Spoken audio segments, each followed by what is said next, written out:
Now let's talk, though, about wage growth, because despite that unemployment rate being at a 50-year low, wage growth has not picked up as much as people would hope. PayScale has a new report out on wage growth by city, and our friend Reggie Wade is live in our newsroom to break it down for us. Reggie, what cities are seeing the best wage growth? Well, it should come as no surprise that San Francisco leads the nation in wage growth. They have a 4.3% increase over last year, and that's really because of all the tech center jobs that are there. And we see in the number 2 and number 3 markets, Seattle and Austin, very busy tech industry. So tech's really leading the way when it comes to wage growth. On the other side, we see the Houston areas lowest in the nation among metro areas, and that's due because of the fluctuations in the energy market, and also the region is prone to hurricanes and other national disasters that affect its local economy.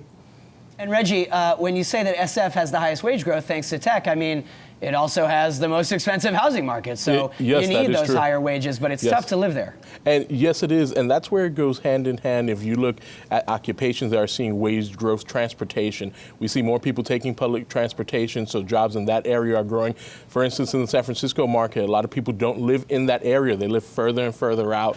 They're taking more public transportation options as they become available. So it really goes hand in hand. And we see this in other metro areas as well. And we're seeing with that, that $15 minimum wage argument, that is one of the things that I'm sure plays a factor in how we're looking at which of these cities is affected and, what the options are for future growth. Exactly, and when you talk about future growth, one thing that stuck out in this report, PayScale highlights that Pittsburgh, after 3 quarters of trending negatively, actually in the positive, and that's due to a lot of people seeing the affordability of living there and saying, listen, if I'm making this much an hour, I can make it stretch more in a place like Pittsburgh than I can in San Francisco or New York or another coastal area. And Reggie, I'm not surprised to see sort of a lid on wage growth just because of the rise of technology, the rise of automation. I mean, that's a theme that a lot of CEOs have been warning about. Yes, it is, and not only CEOs, presidential candidates. You hear Andrew Yang talk about it all the time, and in the last debate, that was a big talker. What would automation do to the economy? So I think we're starting to see that show up in wage growth.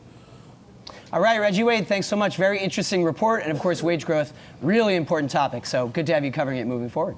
Thank you. Hey investors, Zach Guzman here. Are you interested in learning more about the markets and getting the latest financial news? Well, then click right here to subscribe to our Yahoo Finance YouTube channel. Get the latest up-to-the-minute market analysis, big interviews in the world of finance, and information on how to manage your money every day wherever you are.